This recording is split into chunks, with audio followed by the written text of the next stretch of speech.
mean arterial pressure, which is driving fluid into all of our capillary, through all of our arterioles. What you're making is a path of less resistance, right? And so more fluid is going to be able to pass through that space, through that arteriole, okay? And more fluid is there descending those vessels, and you have a greater pressure within them. Yeah. Since there's less resistance, wouldn't that have the opposite effect? Resistance only affects, hang on, work thing. I was going to draw you a picture. Resistance only affects pressure upstream of that resistance. Okay, so when you constrict an arteriole, you're only providing resistance to the blood that's moving towards it, not the blood that's moving away from it. Okay? Remember, resistance is defined as something that resists flow, right? So when you constrict an arteriole, yes, you can have an effect of increasing resistance for the blood that's moving in that direction. But downstream of that, right, you are that constriction reduces the volume that's flowing through. It's like turning off the faucet or down the faucet. You get less flow through it, and it's moving with less force. Okay. So this has benefits for us, right? We can dilate vessels and constrict them and affect not only the flow, but how much the fluid is leaving the capillaries. But under average conditions, we're going to be losing some fluid over the course of the day, right? We've got lymphatic vessels for that one reason. So if we're to ask the question, why do we need lymphatics? One obvious answer is interstitial fluid drainage. I ran out of room. But why else do we have lymphatic vessels? We've got this lymph that we're carrying, right? It's essentially interstitial fluid that's been drawn into the lymphatic vessels. What else is happening along here that matters to our physiology, to our bodies? Yeah. Yeah, so immunity. Right, so that, did I spell that wrong? Maybe. So here you've got lymph nodes, right? Here's a lymph node, right? Here's a lymph node, lots of lymph nodes. And so this interstitial fluid is very often where we're going to encounter potential pathogens, right? We get a cut on our arm, right? That bacteria that's coming to us is not necessarily good that it's going to pass directly into our blood, right? The first stop is it's going to enter our interstitial fluids. Okay. So by siphoning off slowly those interstitial fluids, we can bring that interstitial fluid past our immune system, right? So it provides an opportunity for immune surveillance at the lymph nodes. Okay, so that's a very important thing that happens. Okay, but you can see ultimately, those are the two major reasons we've got a lymphatic system.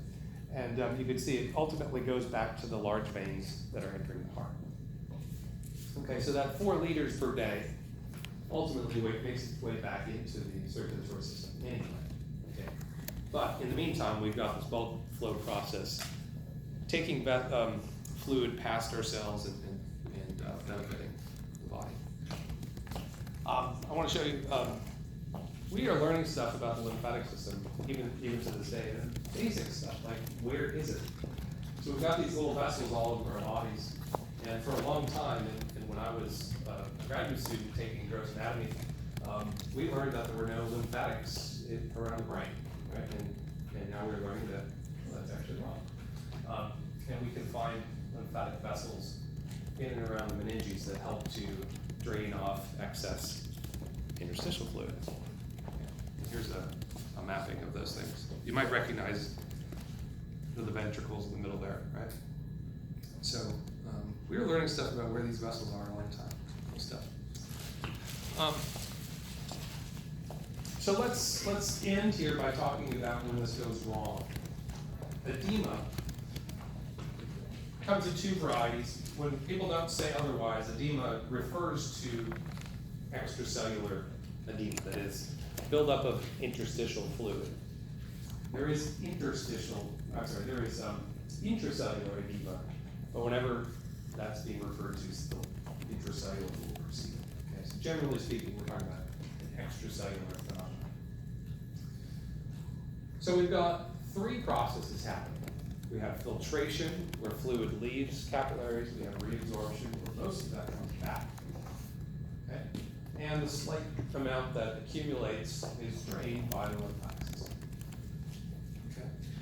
And so you can imagine there's lots of ways to disturb this process. And there are lots of reasons to explain why grandma has edema. So when I was grandma. In my case it was. Okay. What about hypertension? What process here would be altered if we had hypertension? Good. Increased filtration. I'm not going to write this down. So hypertension would lead to increased filtration because you have greater hydrostatic pressure of your capillary blood. What about hypoproteinemia? What does that mean, first of all? Low proteins where? In the blood. Okay, low plasma protein concentration. Low reabsorption.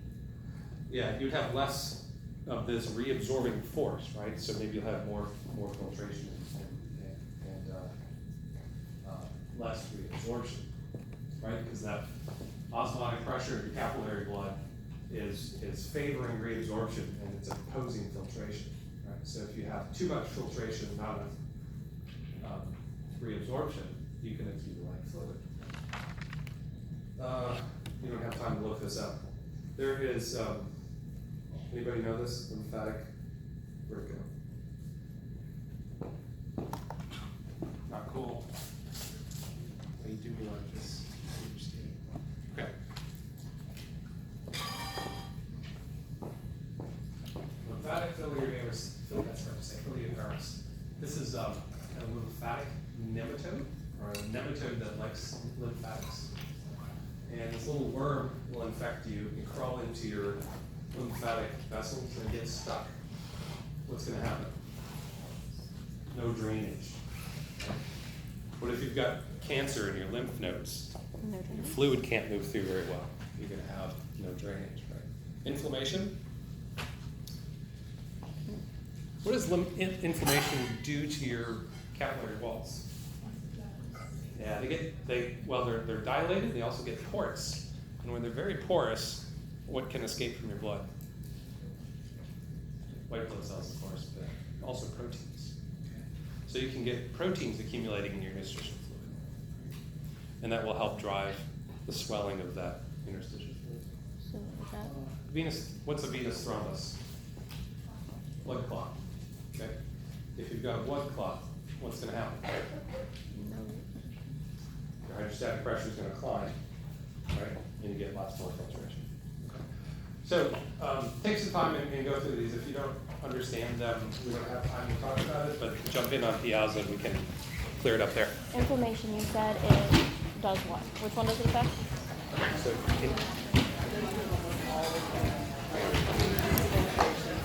inflammation will dilate blood vessels, Okay.